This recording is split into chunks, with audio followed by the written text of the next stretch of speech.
hate Twyler's spaceship. It always gives me the heebie-jeebies. And when I leave, my mouth always tastes like metal. And I never quite get it. I just got to collect these transporter parts, and I got to get out of here. Let's see. Yes, this is what this thing that looks like the eye of a storm. That. And there's this thing, whatever that is.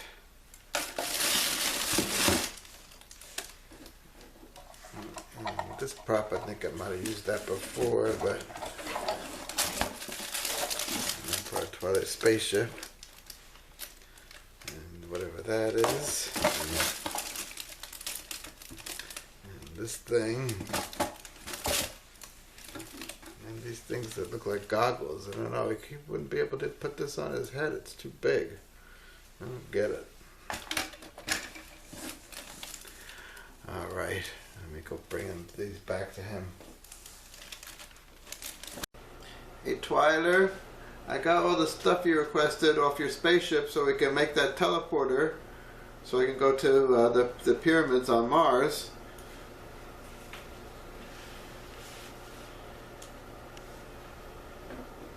Got some cool stuff here. This looks like one of those Eye of the Storms. Ooh.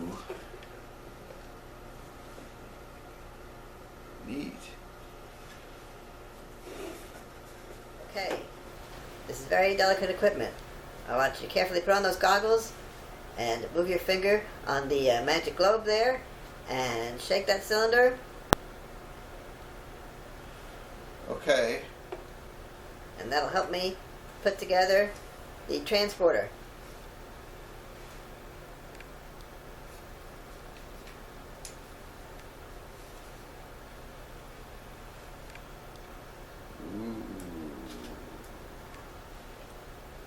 So cool. It's going to be a really cool transporter device, I'm sure, when you put it all together.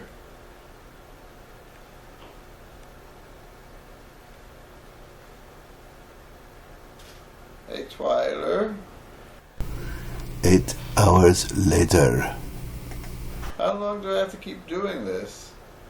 Is the transporter ready yet? What else are you putting together? Okay, you can take off your goggles now.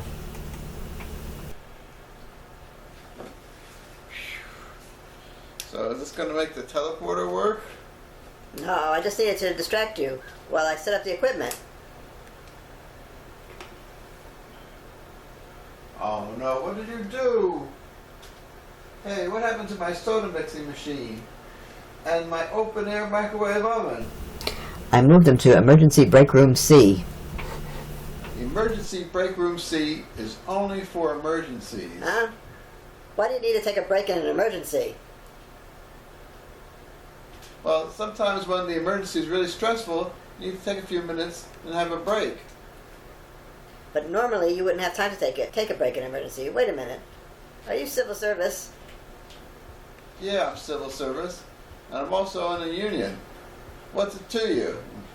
It figures. Typical. Okay, suit up, and we can get ready to go. Okay, I'll go suit up, but first I gotta do my review. Oh, brother.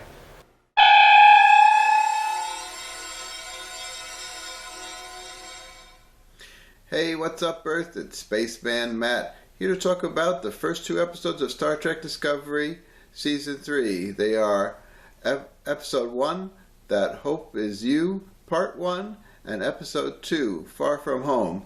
They kind of tricked me here, as there is no That Hope Is You Part 2 this season, so it appears that there will be some story elements carried on to Season 4, I guess. As always, spoilers ahead for these episodes. In That Hope Is You Part 1, Michael Burnham enters the 32nd century in her time suit, only to crash into a spaceship. Book is the owner of the spaceship and appears to be some sort of space outlaw or adventurer, and is on the run from another guy in a spaceship who wants his precious cargo. Due to their collision, Michael and Book both crash land on a nearby planet. This is where the episode starts to have a Marvel Cinematic Universe feel to it, as Book appears to be a reasonably attractive man of African ancestry, and the country in Africa he must be from is Wakanda. He has special abilities that make his head glow, and among other things, it allows him to grow medicinal plants out of nothing. His people use a science that bonds with nature, apparently. Later, the episode starts to have a Star Wars feel to it, as the cargo that Book is carrying is actually this large transworm thing that puts its victims in a trance before eating them. It does this to Michael Burnham before eating her whole, but Book manages to get her out. I say Star Wars as that franchise tends to feature more non-sentient or semi-sentient alien creatures on the show, on their movies and shows. It seems that in The Mandalorian, the title character frequently has to kill large, dangerous animals, mostly on Tatooine. Also, come to think about it, Book is kind of like the Discovery's Han Solo, as he appears to be a space adventurer for hire, apparently. Instead of Chewbacca, he has a big fat cat named Grudge, who is just a regular large house cat. Later episodes this season also feature those cute .7 repair drones, which also gives the show a more Star Wars feel. Gee, I wish I had a cute little repair drone of my own.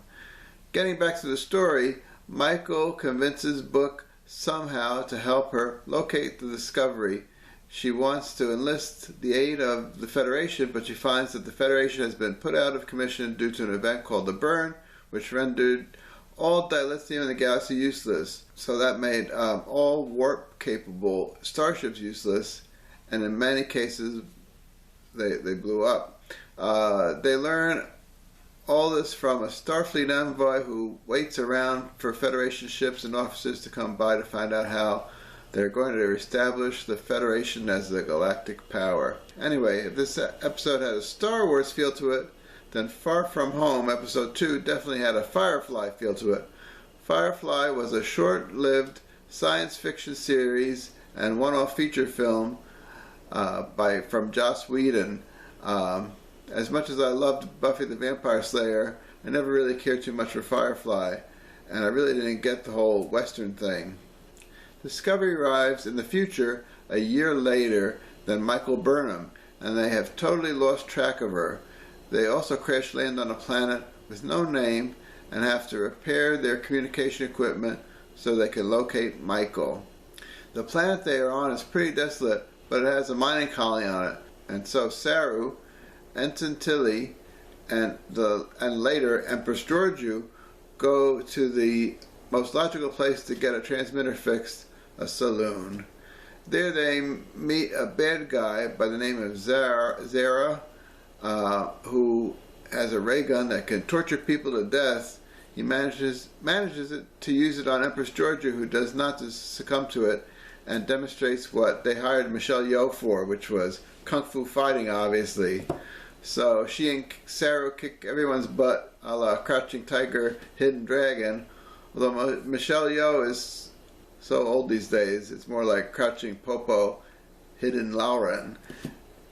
They are under time restraint because the ice on the planet is parasitic, whatever that means, and it's in danger of crushing Discovery. When they return to Discovery, they get out of the ice thanks to Book and Michael Burnham pulling him out with a tractor beam. It is then they find out that a year has passed for Michael Burnham. These first 2 episodes were reasonably entertaining, but I get the feeling that they want to try to appeal to other fandoms more than they want to appeal to Trekkers. Also, I wish that there were more scientific explanations for how things like portable transporter devices would work. It really makes no sense. Star Trek The Next Generation's production team, I think the later Treks as well, employed Michael Okuda as science fiction and technical advisor. He would make sure that the events, objects, or plot devices had some scientific explanation and things just didn't happen because, why not? It's science fiction. Anything can happen. If that's the case, then it's science fantasy, really, which surprises me that more people on YouTube go on about SJW stuff and not that. Amazing. One fandom they aren't trying to appeal to yet this season is Doctor Who, but perhaps they think they've already done that with the time travel involved. Anyway, if you're a diehard Trekker, I think it's worth getting CBS All Access for. If not, you can wait until it comes out on DVD and see if your local library will be carrying it. That's all for now. Please like and subscribe to my channel. And finally, we'll get to Cydonia next time. Alright, thanks. Bye. Subscribe to Spaceman Matt's Sci-Fi vlog today. The fate of the world depends on it, I guess.